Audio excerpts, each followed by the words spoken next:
มาเด้อสิมาพามาก้นหน่อไม้เด้อมื้อนี้เด้อเห็นหน่อไม้เห็นหน่อไม้หน่องามๆขาวๆช่องหน่อติดกันเลยก้นหน่อไม้หวานเด้อหน่อไม้หวาน2 หน่อ3ไม่ใช่บ่จัก2น่ะ2 หน่อ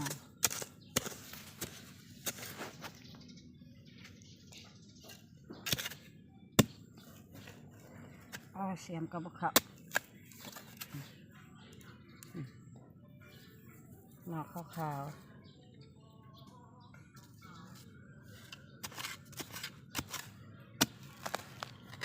หน่อที่2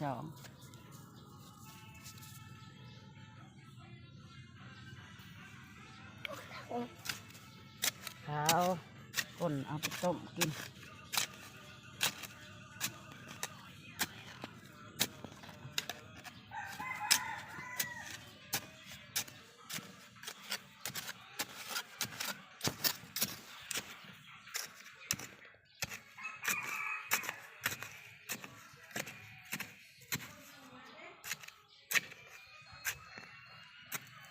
นี่พออีกแล้วพออีกแล้วหน่อหนึ่งก่อนหน่อยต้มกินกันเด้อมีตรงยางมีทางยางขึ้นมากเลยจ้ะหน่อไม้มันจะหน่อยง่ายๆนะ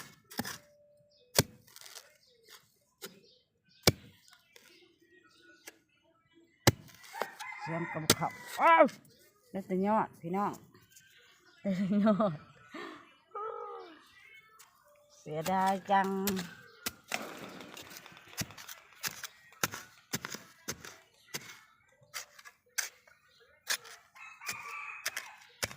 นี่เด็เสียดายจังเลยนี่เสียบนตัวพออีกแล้วมาหนึ่ง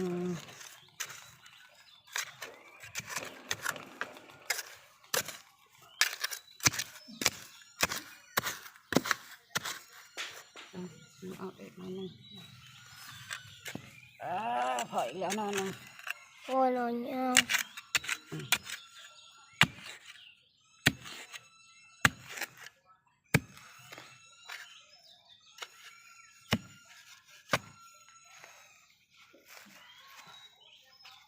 ก็ได้เสียมกับเขา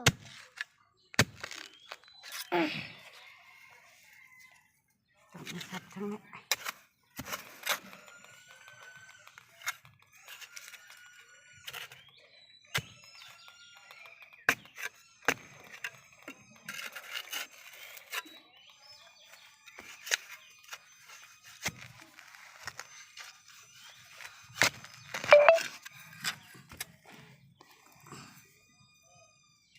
ไงสักนาทีเลย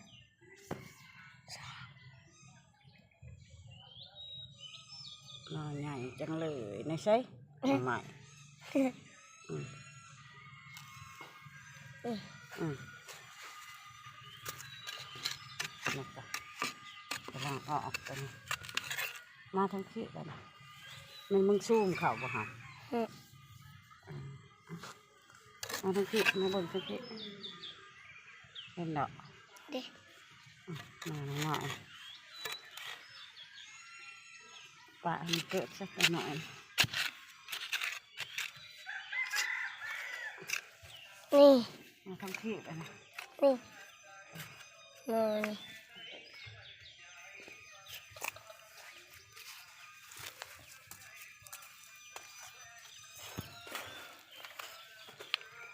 เห็นดอก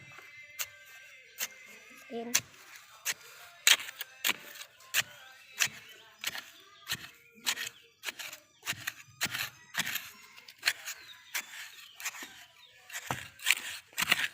โอ้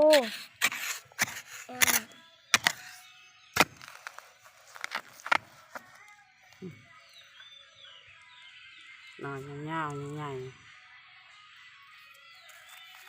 อืม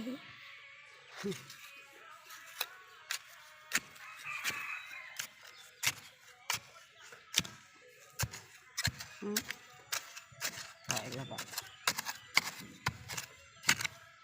เด็กถอยแล้วน้อยเป็นแมงจ่อย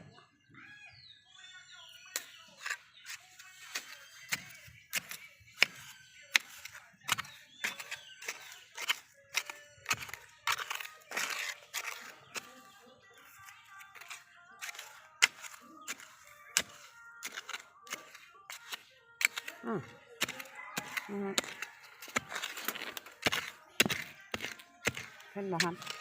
อืม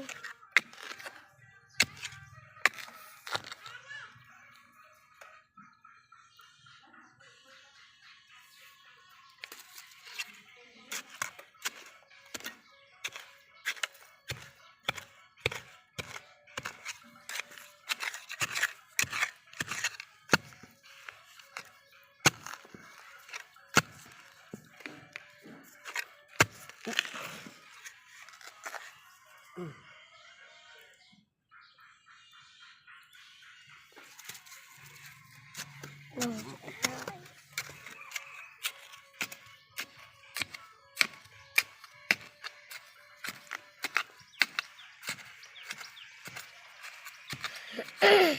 เห็นละ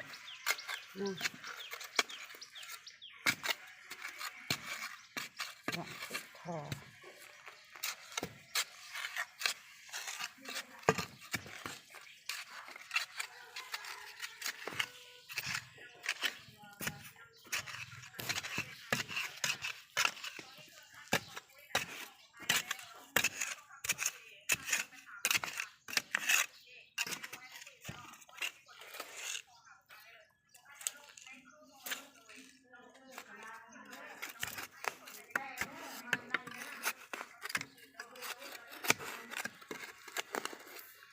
ทำเลย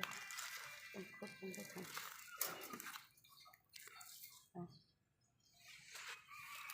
คุดทางนี้คุดบ่ได้เห็นยังบ่ อืม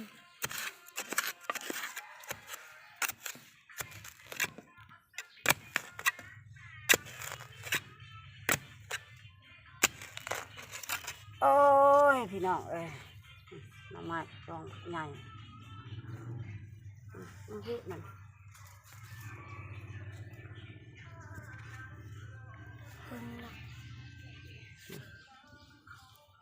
ได้ประมาณนี้แหละน้ำไม้จ้ะ